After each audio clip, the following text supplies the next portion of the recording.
Welcome to Ladies of Another View. I'm here today with Anne, and I'm Patty, and still got that vacation schedule going, but you know what? We do just fine every time. I love all our co-hosts. Yeah, we are very blessed with wonderful ladies to work with. Yeah, you know, we all get along, just so that you know, there's no behind-the-scenes drama. Sorry, we're kind of boring in that way, but yeah, but we do like each other. It's more fun doing shows that way. And later on in the show, Craig Rucker is going to join us, and he's the president and founder of CFACT. He's going to talk about some of the stuff going on, global climate stuff. I mean, he is such a rebel rouser, and he goes into these places where everybody is falling into the green scam, and he announces the truth. He says, what is it? The emperor has no clothes, you guys. And they're like, oh, get out of here. But people are starting to listen, so we always like to listen to him. And of course, I've got fun stuff for the lighter side. Are you going to do trivia on me, Patty? No. Yeah, can you imagine you all by yourself? I have not done trivia in a while. And so just make me look smart, then we can do it. Thank you for reminding me. No trivia today, but something about Ryan Meetups. If you don't know what that is, you're going to have to stay tuned to the end of the show. But we're going to talk about lately Fauci's diary became public. Okay. Now, do you know why? Like, how did his diary become public? I don't know. Because he used a government server to keep it, and he was just so full of himself and full of lies. And a lot of the stuff that we were talking about, like we had Dr. Peter, what was his name? Oh, McCullough, Dr. Peter McCullough. The people that we had on, what they were saying was the truth, and it was being canceled on social media. The left media was reporting other things. And the people that we trusted, those truths, and Anthony Fauci knew, and it is all coming out in his diary. Now, just recently, he invoked the Fifth Amendment over 100 times during a congressional hearing before the Senate Committee on Homeland Security and Government Affairs, and that was on July 29th, so the very end of the last month. He declined to answer questions. Now, earlier I saw videos of saying, I can answer anything. Well, okay, now he was given amnesty, like he can't be, for his time in office. Like, really, you must be doing something wrong if you need that as a presidential pardon. And he wouldn't answer any of the questions. So he can be found in contempt of court because he was refusing to answer questions. So I think it's important to look at what happened here. What are some of the things that were in the diary, and why did we not, why didn't he come out with the truth? And why does he refuse to speak the truth now? So let's look at one of the things, and we can see it from his diary, where, oh my gosh, I just lost We can't admit that the shots don't work because that would undermine our policy to force people to get them. And this was August 13th of 2022. That's what he wrote in his diary. Can you believe that? And here's a video of some of his fraudulent claims that came out during the hearing. Let's watch this. Studies right here.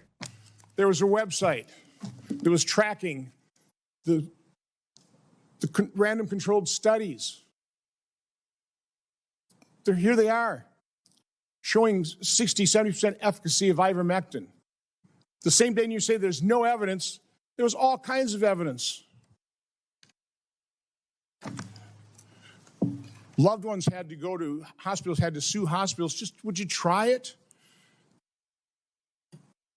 So I would want to know, to what extent were you involved in sabotaging hydroxychloroquine, ivermectin, and did you do that because you knew the only way you get an emergency use authorization for these drugs, these experimental gene therapy, was if there was no effective treatment, you couldn't get the emergency use authorization. So is that why you helped sabotage these cheap generic drugs in favor of remdesivir, which, by the way, nurses, are you aware of the fact that nurses called it run, death is near? On the advice of counsel, I respectfully decline to answer based upon my rights under the Fifth Amendment. So he wouldn't answer anything. And originally they said, and in the next segment I have some people saying it's 100% effective. You take this vaccine. We heard that far and wide. And then they said, okay, 99%. Well, 90. Oh, well, I guess it's 70%, 50%. Okay, you need a booster. And then you needed 2 boosters. Like, this is what we saw happening. And then in the end, no matter how many boosters you got, people were still getting COVID. In his own diaries, he privately said that he came up with an 8-month booster interval, not based on any science, just based on, he just thought it was a good idea to make it 8 Not months. based on his pocket being lined by any big pharma, I'm sure. Oh, yeah. For several years, we've had to put up also with a lot of lies and obfuscations that really have disrupted public trust. And of course, I think of COVID. Here we have a situation where Dr. Fauci et al. Said, don't need to wear a mask. Then, well, you do need to wear a mask. Maybe you need to wear 2 masks or a mask made out, but eventually admitting that there was no science behind any of what he was saying, and telling people that, if you get the shot, you can't transmit the disease. There are no real side effects, where, of course, we know that the side effects from COVID vaccinations far exceeded anything else in the last 30 years combined. We haven't been truthful about that. It's important for us to lend our voices to that, and not to just let it be swept under the rug, as is the case in so many cases. And then I think we need to educate people. Yeah, absolutely. Let's not sweep things under the rug and allow that to continue. I mean, they said that we were saying giving kids the shot was a terrible idea. There were so many saying that, and the experts shredded up all of that. But then Fauci comes back and acknowledges that it doesn't make sense.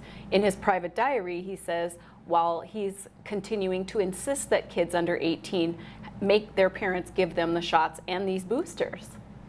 Yeah, well, and we said, we have an excerpt from his diary where he said, well, one problem that could arise is the FDA might bring up this point that, young kids, 18 and younger, that maybe it might not be, the risk benefit may not be there because they have myocarditis risks balanced with getting the booster.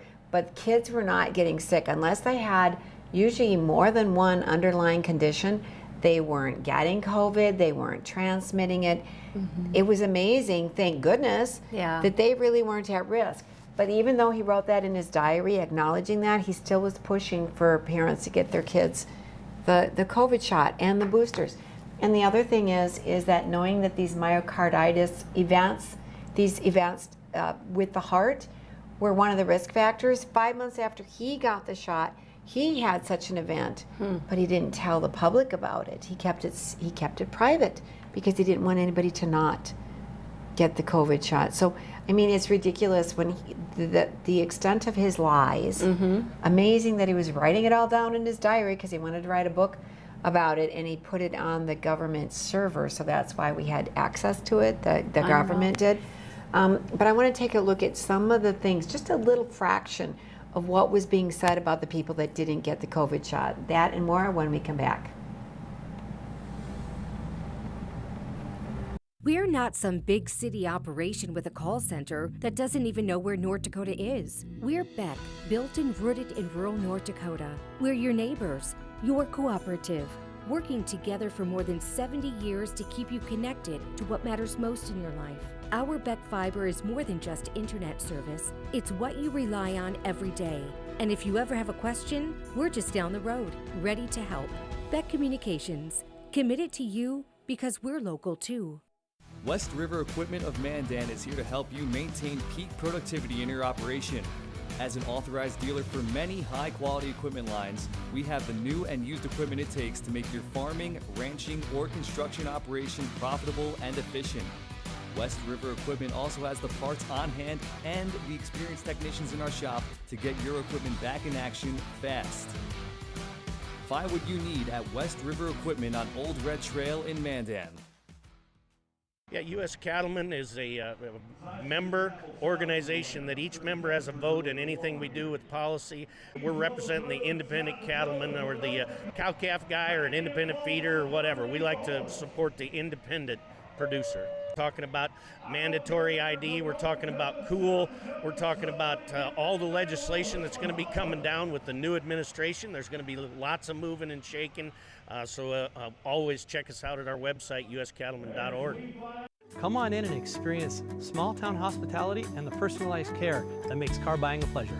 We know that every journey starts with the right car. Whether it's school drop-off, weekend road trips, or your daily commute, we have the right vehicle for you and your family. With trusted brands, affordable prices, and the team that treats you like family, finding your next car has never been so easy. We pride ourselves on personal attention and quality service. Bassett Motors, where our customers send their friends. When I first decided to invest in gold, I was a bit nervous and unsure how to start. Luckily, I found Noble Gold Investments. From the very first call, they made investing easy. No pushy sales tactics, no gimmicks, and no confusing free silver offers with hidden fees. Just honest advice tailored to my needs, giving me confidence every step of the way. If you're new to gold investing or want a partner you can trust, visit noblegoldinvestments.com. Welcome to where classy meets Wild West. Buffalo Gypsy Boutique of Bismarck has clothing, decor, and gifts ranging from sophisticated boho style to fun and flashy. Our exclusive brands such as Scully, Double D Ranch, and Tanner Mark provide standout style for the whole family, right down to the little ones. We always have a great selection of Kimes denim, and we proudly offer American-made jewelry and artwork. Find Buffalo Gypsy classing up North Bismarck just off Highway 83.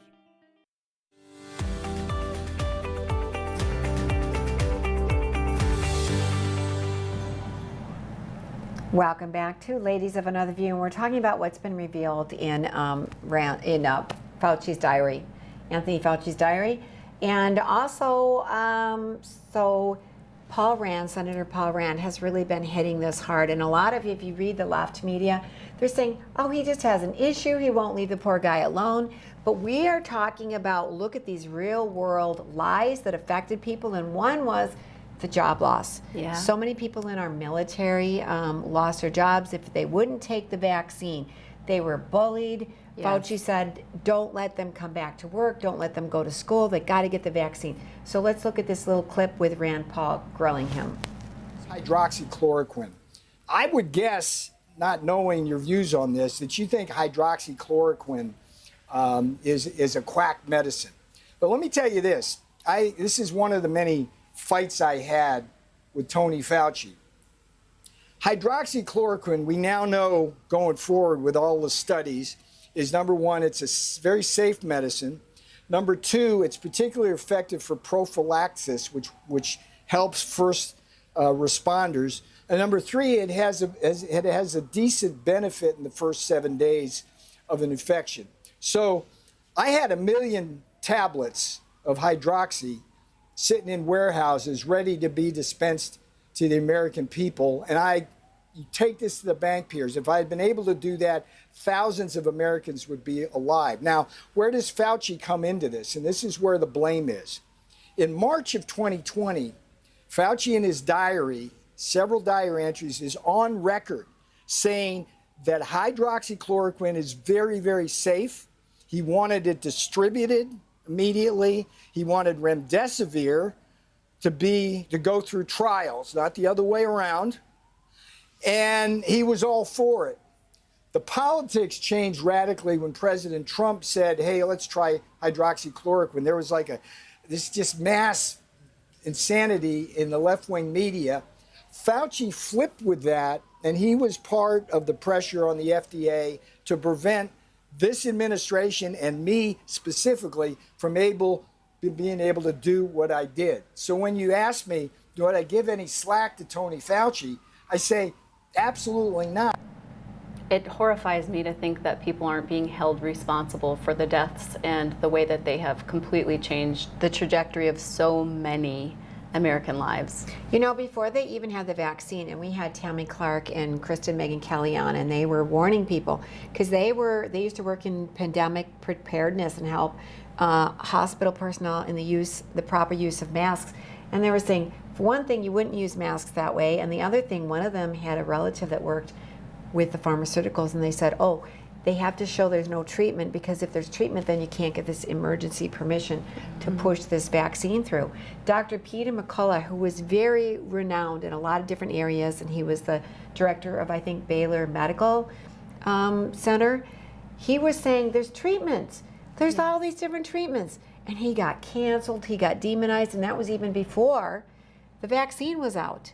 And so now you know they didn't want you to know, like they said about the hydroxychloroquine, they didn't want people to use anything that could help them. And Dr. McCullough was saying 80% of the people that died shouldn't have if they would have been treated with something. Yes.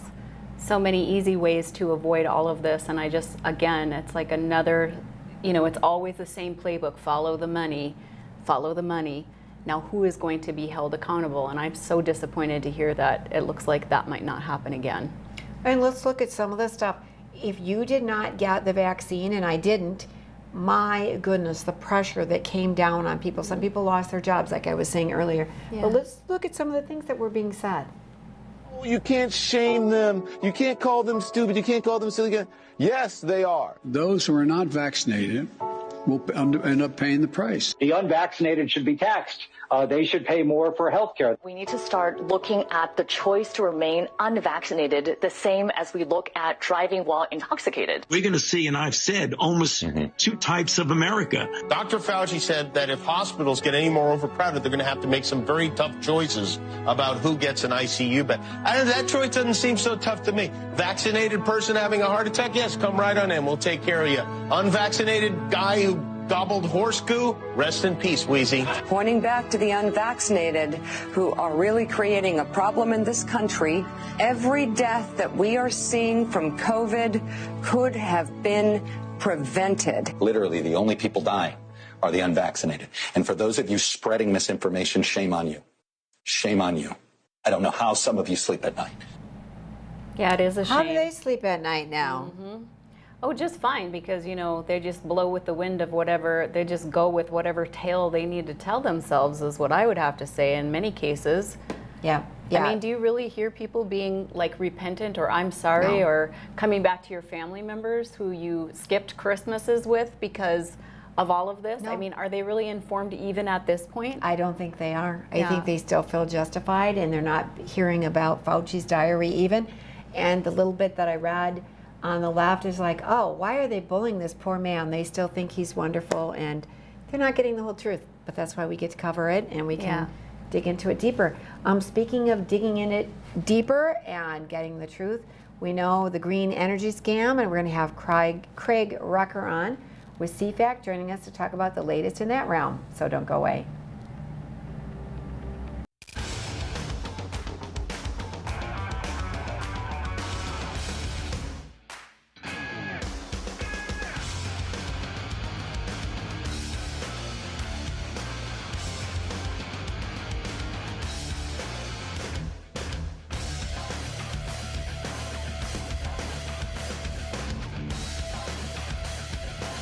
Stop out to our facility, Highway 22 South.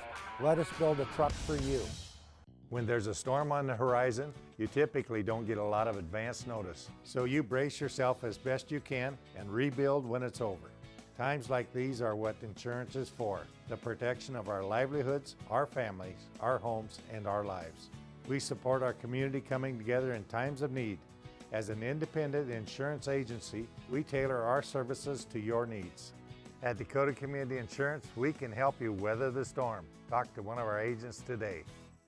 There's never been a better time to rediscover the style, reliability, and all-season, all-terrain fun of the all-new Nissan lineup at the new and improved Ryan Nissan. Whether it's the sleek and stylish Murano, the adventure-ready Pathfinder, or the reimagined, ready-for-anything 2026 Rogue, the all-new Ryan Nissan has the vehicle of your dreams at a price perfect for any budget.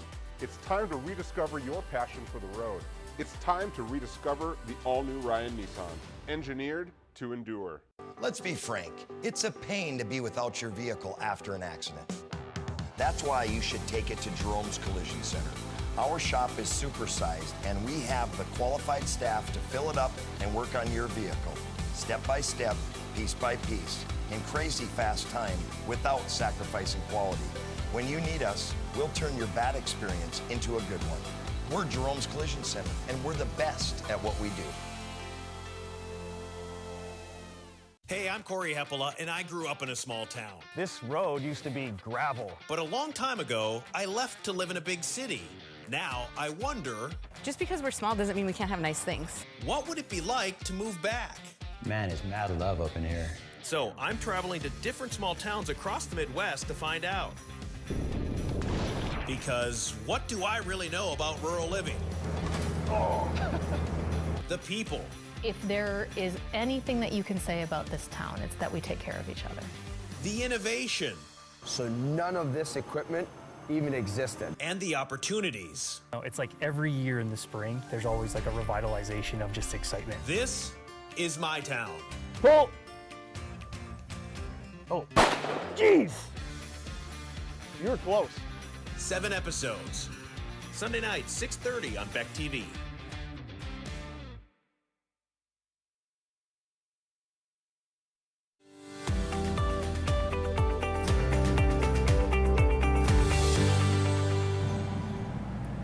Welcome back to Ladies of Another View. Now, the number one topic people talk about is the weather, right? So we got to talk about the weather here, but in our world, we're often talking about climate change and the green new energy scam. And when we talk about that, we want to talk with Craig Rucker, who is the president and founder of CFACT, Committee for a Constructive Tomorrow. Welcome back to the show, Craig. Thanks, Patty. Always a pleasure to be on. Thanks for having me. One of these days, he's going to come to North Dakota, and we're going to get him in the studio when that happens. But I want to talk about something you've written about just recently, billionaires, dark money, and the war on Republicans who cross Big Green. Very interesting that you were talking about Republicans and what's going on when they cross Big Green. Tell us what that's about. Yeah, I just got an article published on that in the Hill. It's actually been an effort by our organization to try to bring this out, because a lot of people think that the Green New Deal and a lot of stuff, they word associate and say AOC, Al Gore, Greta Thunberg, something like that. Well, there's been a concerted effort by those on the political left to try to make their issue, saving the earth from climate change and all the prescriptions that go with it, with solar, wind, forcing people to drive electric vehicles and the like, to become a Republican issue, with the caveat that they want the free market to drive it. Well, I'm for the free market driving anything. If people want to do with these things, we're not in a position to, tell them no. But, a lot of these states have what they call renewable energy mandates. That is, they prescribe that you must get 25, 30, in the case of New York, it's going to be 40%, some even 50 or 75% from wind and solar. That's not a free market deal. So forcing companies to come up and try and meet these mandates is kind of reminiscent of what the Soviet Union used to do back in the 1920s when they had 5-year plans. So our concern about this is that this is not being driven by people who are on the right. There is an effort by people in the Rockefeller Foundation, the Tides Foundation, the Mott Foundation, Pew Charitable Trusts, all these groups that never give a dime to any free market, libertarian, conservative type organization, but they're investing in groups like C3 Solutions, the American Conservation Coalition, the Conservative Environmental Network, and these free market sounding groups, and trying to change the narrative.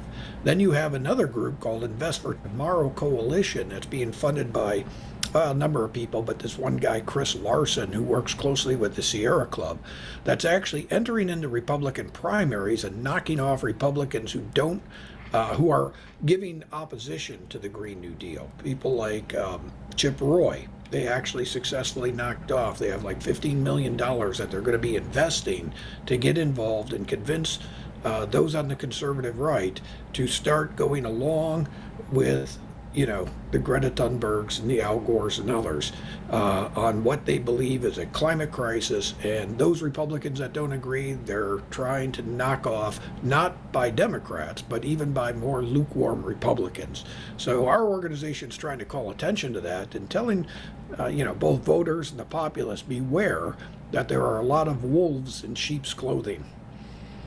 Well, certainly we've seen a lot of that on the political landscape in many areas, so this unfortunately doesn't come as a surprise. But what do you see as some of the strategies of the left coming in the wolf's clothing and going after some of these lukewarm Republicans? Well, they'll use terms that sound very good, like you'll say, we want an all-of-the-above energy strategy. That is, we're for conventional sources of energy, but we want to include wind and solar and things of that sort. That sounds good. But the problem is if you actually just did a cost-benefit analysis, coal and natural gas and nuclear all can produce energy at somewhere around 100 gigawatt hours, $100 a gigawatt hour. Wind and solar are closer to 300 and 400 a gigawatt hour. Why would you pursue an all-of-the-above energy strategy when the other ones are 3 and 4 times greater in cost to the people? We already have enough evidence out there that that the countries and states that pursue these aggressive renewable energy goals have real problems. Anytime that an industry wants to move in, there's just not enough electricity. Consumers pay 3 times more than places that rely on traditional energy. So the more you go down that road, the more it hurts your economy, hurts ratepayers, also hurts the environment, because these things take up vast swaths of land and, they kill birds, kill whales, things of that sort. So, sounds good. But in truth, what winds up happening is they grab conservatives in, and it sounds reasonable, but it's not reasonable. Almost the way the Democratic Socialists are talking nowadays. Well, it's very disturbing because we talk about rhinos, Republicans in name only. The guy from the Sierra Club, I care about energy. I care about a good environment. And then he runs as a Republican, but really he's bringing in these Green New Deal, far left, socialism, like the situation with Congressman Chip Roy in Texas. He wanted to be the Texas Attorney General and avenge the relentless push for ending renewable energy tax incentives. And they defeated him because, for the same reason, I'm assuming, because wait a minute, we need these renewable energy. You can't stop that because this is good for the environment. And obviously people on these far left, socialist, green new energy stuff, they're not getting the whole story. They're not coming to understand what's wrong with these renewable energies. They're not good for the environment. They're certainly not good for wildlife, and they're not good for the economy. So they need the government to prop them up. But it's kind of scary because they've got a new playbook here, don't they? They do. Where they've infiltrated the Republicans. And the Republicans better play the game or they won't get reelected. Is that an accurate portrayal? It is, and it's deceptive how they're doing it. It sounds like they're being reasonable, use free markets and that sort of thing, but it's not free markets. If free markets actually existed, people would go by the cost, they'd go by the benefit, they would go by things that actually make economic sense. These do not. The only way they make sense is with subsidies, as Warren Buffett one time famously said.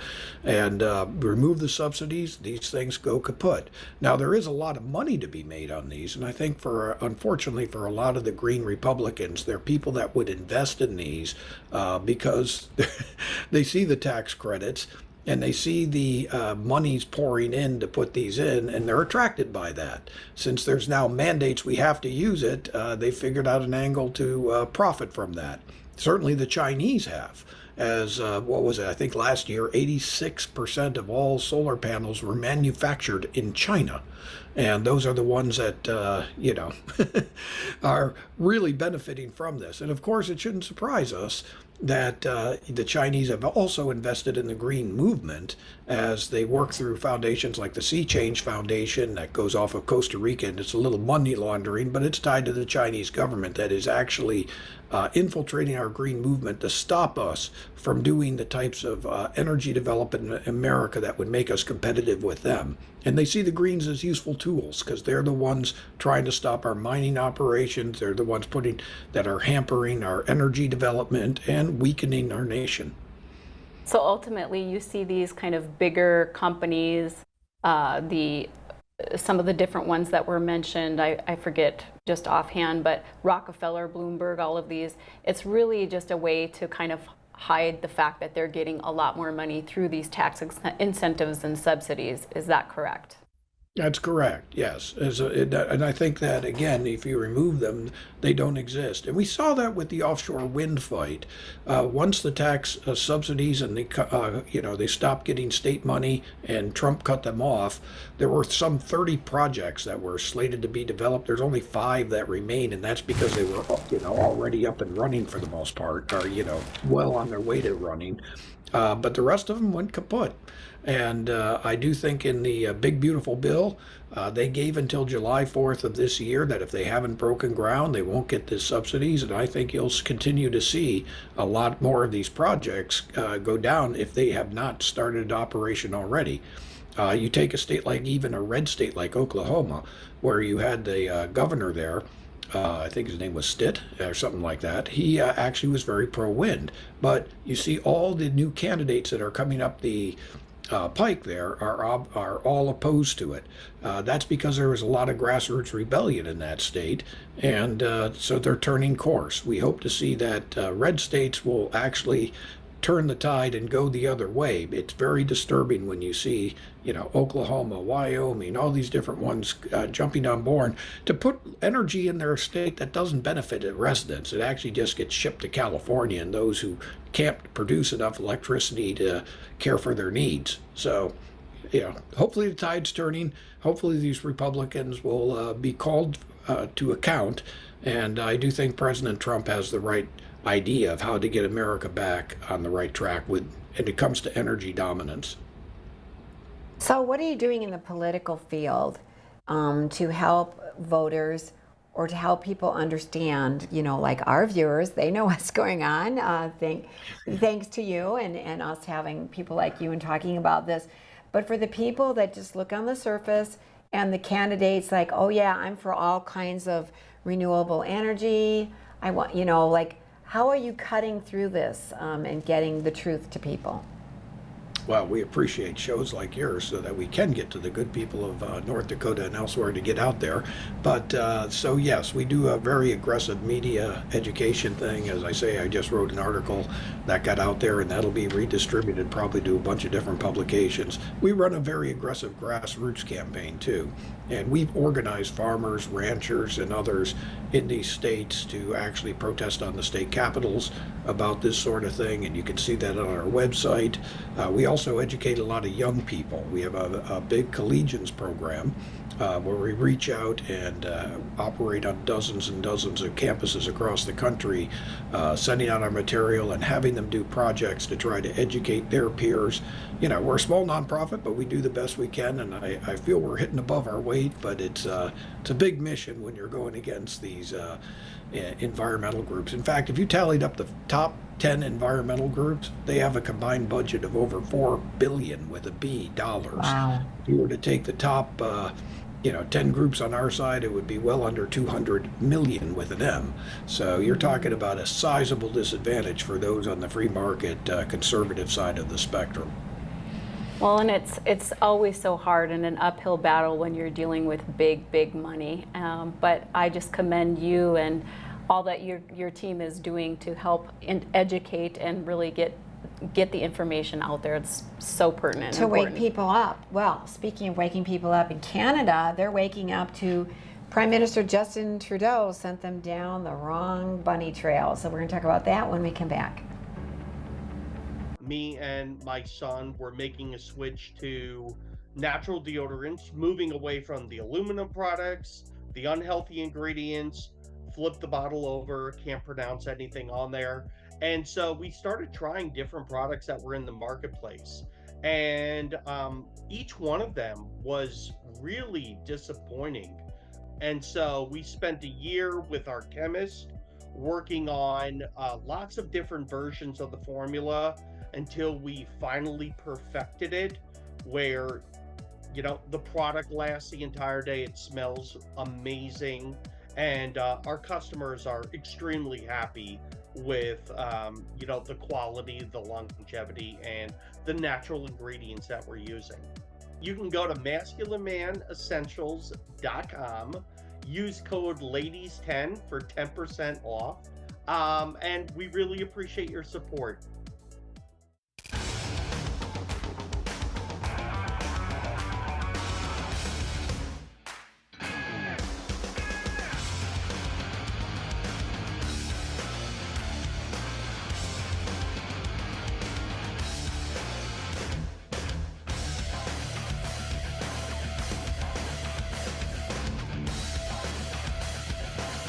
Stop out to our facility, Highway 22 South. Let us build a truck for you. When there's a storm on the horizon, you typically don't get a lot of advance notice. So you brace yourself as best you can and rebuild when it's over. Times like these are what insurance is for, the protection of our livelihoods, our families, our homes, and our lives. We support our community coming together in times of need. As an independent insurance agency, we tailor our services to your needs. At Dakota Community Insurance, we can help you weather the storm. Talk to one of our agents today. We are the St. Mary Sisters. We are building a new facility here in Bismarck, North Dakota, for the sake of training young women to be courageous teachers in this state. The sisters will educate the younger generation to be fully alive through truth and discipline. The sisters' life of devotion and joy will make a positive difference in your community. Check out what we're up to, see what's going on, and join our mission to make a difference in the lives of the children of North Dakota. Let's be frank, it's a pain to be without your vehicle after an accident. That's why you should take it to Jerome's Collision Center. Our shop is supersized and we have the qualified staff to fill it up and work on your vehicle, step by step, piece by piece, in crazy fast time without sacrificing quality. When you need us, we'll turn your bad experience into a good one. We're Jerome's Collision Center, and we're the best at what we do.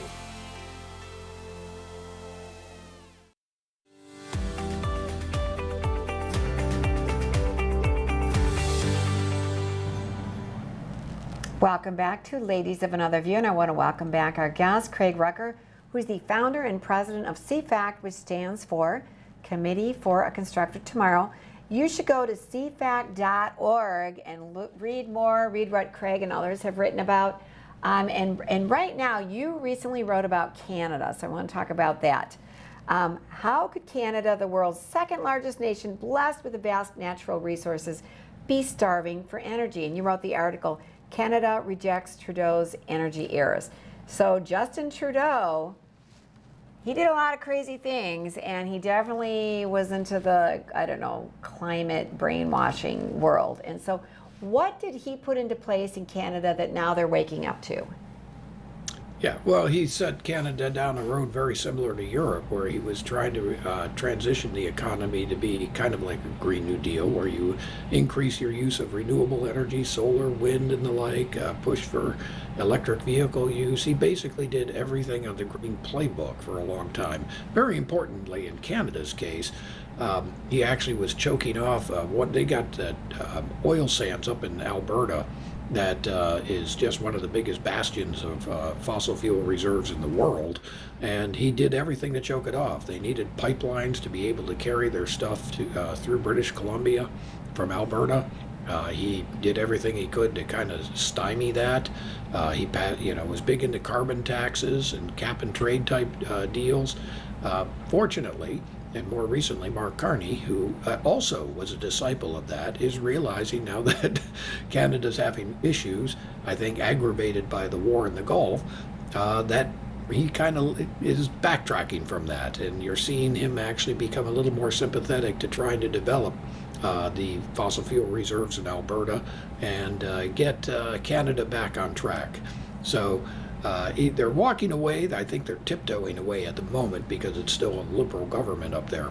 But I think they're getting pressure, from what those on the Conservative Party is saying up there, and they want to have an answer for it. And going down the Justin Trudeau road is not a way to remain in power, and I think they're getting that. Well, it sounds like they're adding pipelines, pipelines to Asia, the West Coast, exporting natural gas. So it said it's a Trump Canadian version.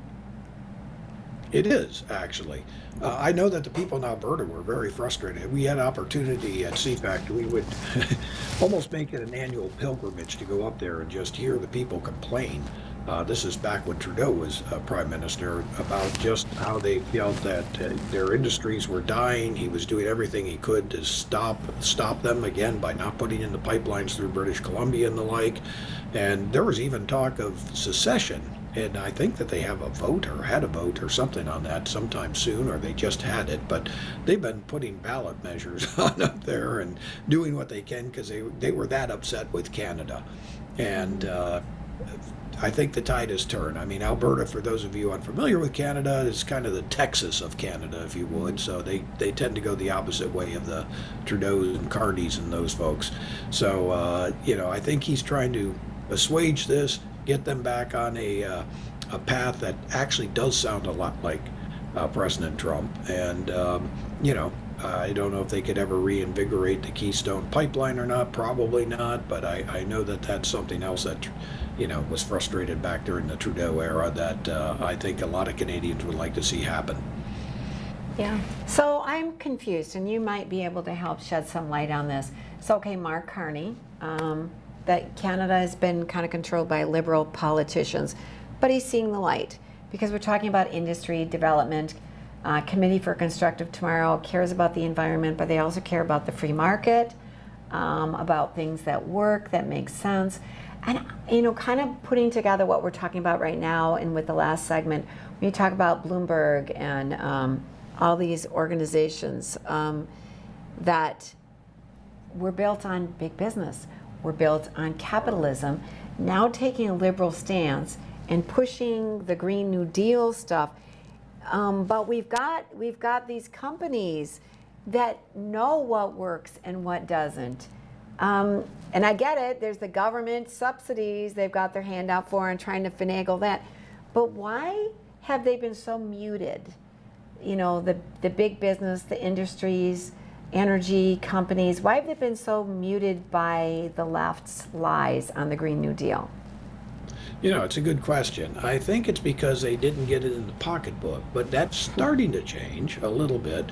We had, of course, Bill Gates last fall, I think it was, right before the big UN summit in Brazil, make a comment that he said that there was maybe not the, we're not all going to die from climate change. Still a serious issue, so he gave it that at least to put out there, but said that we've probably been embellishing for a while, just that this is an immediate threat when it's not really an immediate threat. Yeah, Jeff Bezos, of course, he fired, I forget how many from the Washington Post and from his staff that dealt with the climate change issue.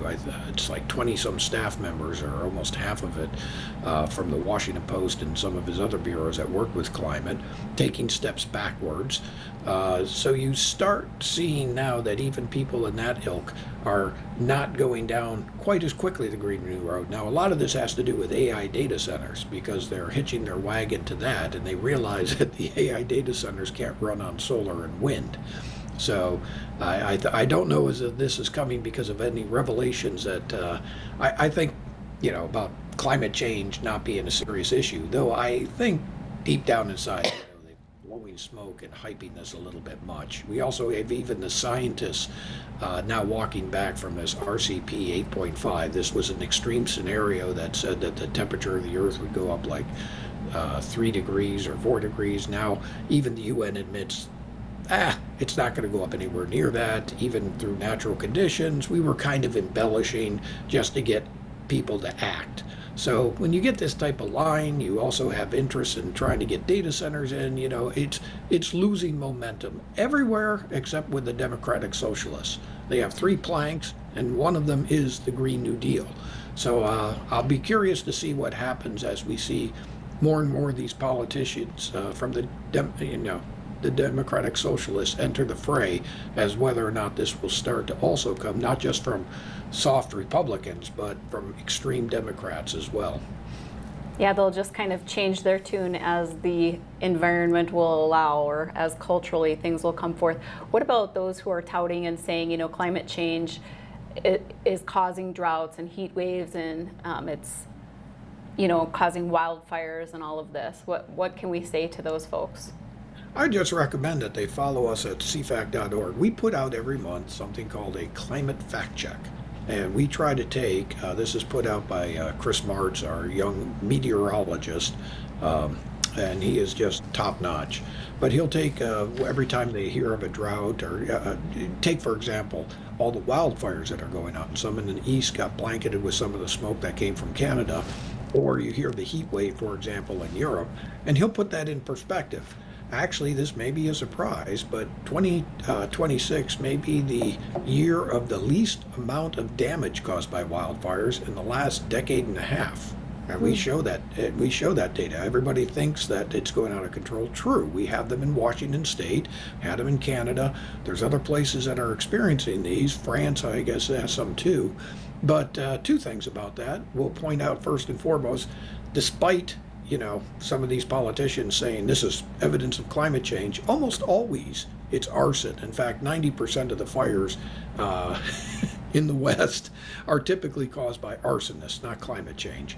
And secondly, the area burnt is actually at a much lower level than it has been in a long time. So, and we'll just put the data right up there and you can look at it. And you can see the same thing with sea level rise. You can see the same thing with glaciers. You'll even see some ridiculous things about coffee bean production in Costa Rica. It's going down, climate change, and then we'll show the data showing actually it's been going up for 30 years. So yes, it may be down this year, but it's still at historic highs, things of that sort. It's funny because there's fires in Washington. I know there's one in Spokane. Are they all in Spokane? Either the mayor or the governor, I don't remember who, said something about climate change. Here we go. And the next day they caught the arsonist who set the biggest one. It's like, yeah, like you said, it's usually arson. And a lot of times it's poor management where they didn't let natural burn or maintain all the, didn't let nature take its course. And then you've got too much fuel there in the trees that then goes up. Yeah, we try to bring it out. Or you take the Canadian wildfires. Yes, we know that every year, somewhere it could be anywhere from 4 to 6 or 7,000, maybe even up to 8,000 acres burn. But it's been on record as burning that much every year on average. And in fact, if you look back in the 1989, you would see over, I think it's like 10 million square acres or something like that were actually burned. So this is like, from today's standpoint, it's nothing unusual. People make it sound. Now, the only thing that's unusual about it is that the winds blew some of it over America. But we also show evidence that goes back to the 1700s, 1800s, where this thing has been recorded for centuries, not just decades. So this is, again, something that happens, and, it's unfortunate, but it's not something to panic over and think that a crisis is at hand. The end of the world is going to come from climate change. Well, it's so interesting to me. Like, it seems like whatever's the first news people hear sometimes is what sticks with them. But I appreciate that you guys are putting out, specific stats, data, information that is just fact-based, and we need more of that. We've had such a long stretch. I moved here in 1990, and I've never seen more 100-degree days, no rain, and I thought this must be some kind of record, and I looked it up, and they said, no, it's not a record. The record is in 1936. So nobody was talking about climate change back then. There's fluctuations and it happens. And we only have a minute left, but I thought it was interesting that India was going to do the COP, the big international weather alarmist meeting. And so we only have a minute left, but India is pulling out. Why do you think that is?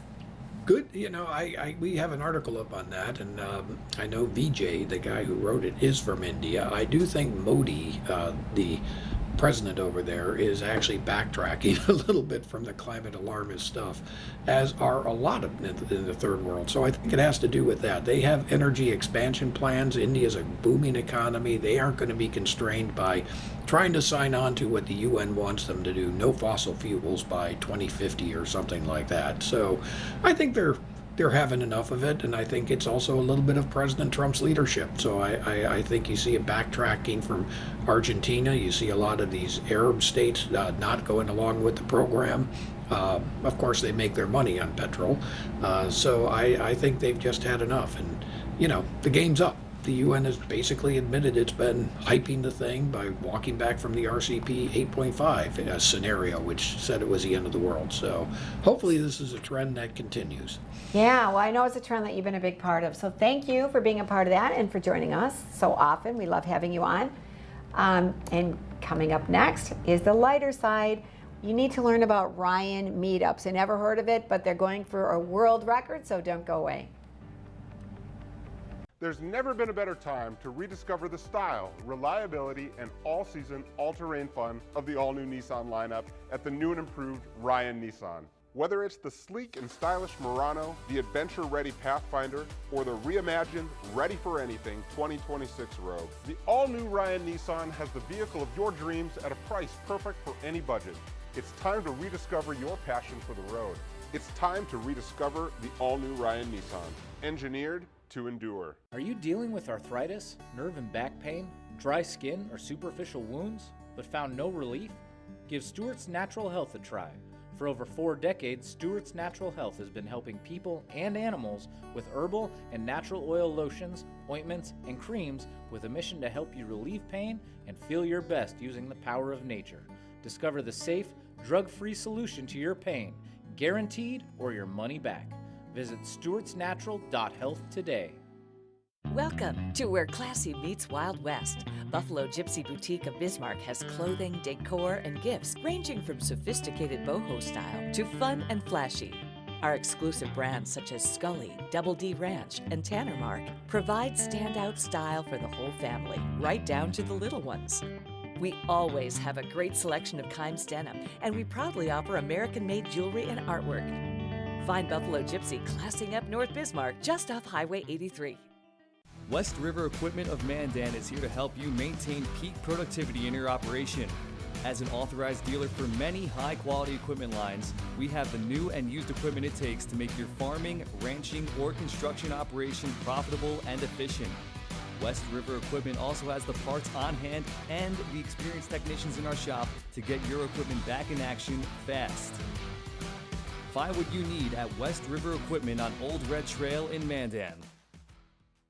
Welcome to Arrowhead Cleaners. Newly renovated, modernized, and ready to make your cleaning needs hassle-free. From commercial and residential wash and fold laundry services to the latest in professional dry cleaning techniques, we are dedicated to your unique needs, offering alterations, fabrications, and even custom hat making. So whether you're a busy professional, a family on the go, or even a rodeo champion, Arrowhead Cleaners is here to take your things from messed up to dressed up.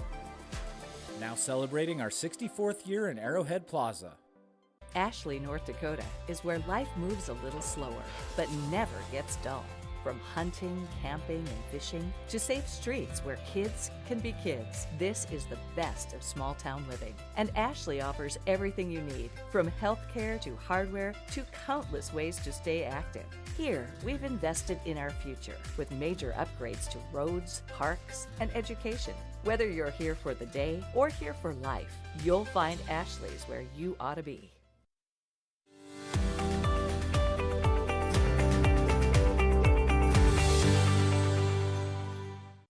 Welcome back to Ladies of Another View. Time for the lighter side. And have you ever heard of a Ryan Meetup? I never have. So that, yeah, the other hosts don't always know what's going to be coming for the lighter side. Well, I came across this and it's so funny. So there was a group of guys, I think they met in a bar and they said, hey, a lot of people have the name Ryan. So they had these Ryan Meetups. And, well, you know, I'm going to let you watch this video because I don't want to tell you what you're going to see yourself, and then we'll talk on the other end. My name is Ryan. I go by Ryan. Ryan. Oh, Ryan. Ryan. That's how you pronounce it. Oh, okay. And I assume your name is? Ryan. Ryan Meetup is a not-for-profit organization based in Brooklyn, New York that has one mission: bring everybody named Ryan together. So our end goal as Ryan Meetup is to eventually break the world record for the largest same-name gathering. We've been working diligently towards this towards this goal for about 3 years, just hosting Ryan Meetups in all corners of the country. I think today's our 22nd or 23rd event. We've got 15 chapters all around the country, and yeah, basically all of this is just building towards that eventual hosting RyanCon, the world record. All of my friends started texting me, and my phone blew up, and I was like, what in the Ryan is going on? I've been following the Instagram page for a while now, because, you know, and I heard that they were in Minneapolis, and I don't live far from here, so I was like, heck yeah, I want to get on the Ryan coaster. Believe it or not, this is a true story. I saw my first rated R film, Saving Private Ryan, here at the Mall of America in 1998 when I was 12 years old. And now here I am talking to hundreds of Ryans with my Ryan brethren and my Ryan sisters. This is, I want to say, my 5th Ryan meetup, but I am not even close to one of the people who has attended the most Ryan meetups. I know Ryans all over the world now because of this. What's so special about the name Ryan? Well, first of all, not a lot of girls are named Ryan, I feel like. I think that kind of makes me unique. But now that I'm here, I realize there's a lot of girls named Ryan and men. I feel like this is such a nice, crowd of people. They all have so much energy, and they're all, I just felt so at home here right away. It was so awesome. Other Ryan, do you have thoughts? Nope, I'm just soaking this up. Ryan! Ryan! Ryan! Ryan! Ryan! So I saw that there was about 1,200 that met at the Mall of America.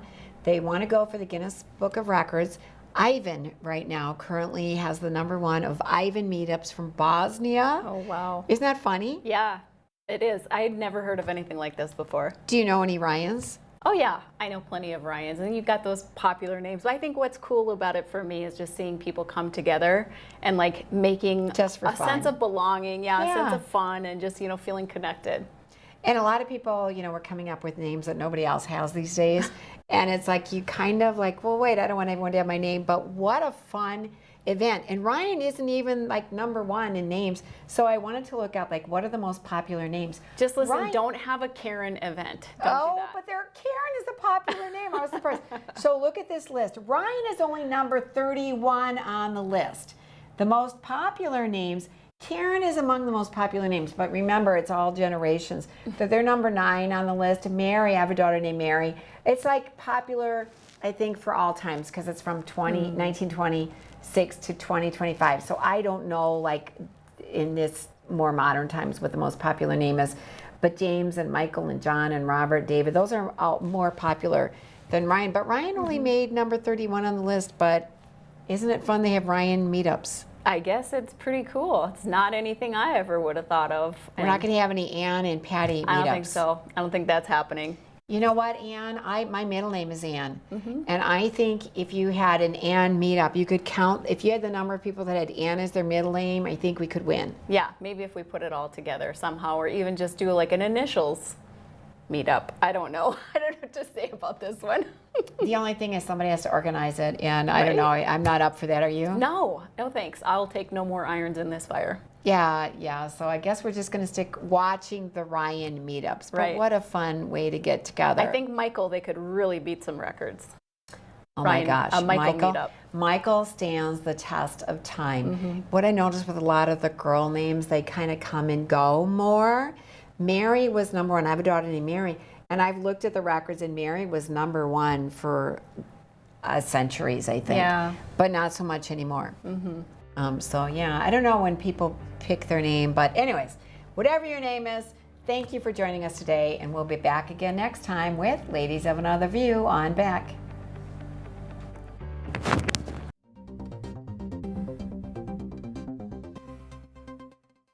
Ashley, North Dakota is where life moves a little slower, but never gets dull. From hunting, camping, and fishing to safe streets where kids can be kids, this is the best of small town living. And Ashley offers everything you need, from healthcare to hardware to countless ways to stay active. Here, we've invested in our future with major upgrades to roads, parks, and education. Whether you're here for the day or here for life, you'll find Ashley's where you ought to be. We are the St. Mary Sisters. We are building a new facility here in Bismarck, North Dakota, for the sake of training young women to be courageous teachers in this state. The sisters will educate the younger generation to be fully alive through truth and discipline. The sisters' life of devotion and joy will make a positive difference in your community. Check out what we're up to, see what's going on, and join our mission to make a difference in the lives of the children of North Dakota. I'm Corey Heppola, and a long time ago, I left my small town for a big city. Now I wonder, what would it be like to move rural? Just because we're small doesn't mean we can't have nice things. This is my town. Man, it's mad love up in here. Sunday night, 6:30 on Beck TV.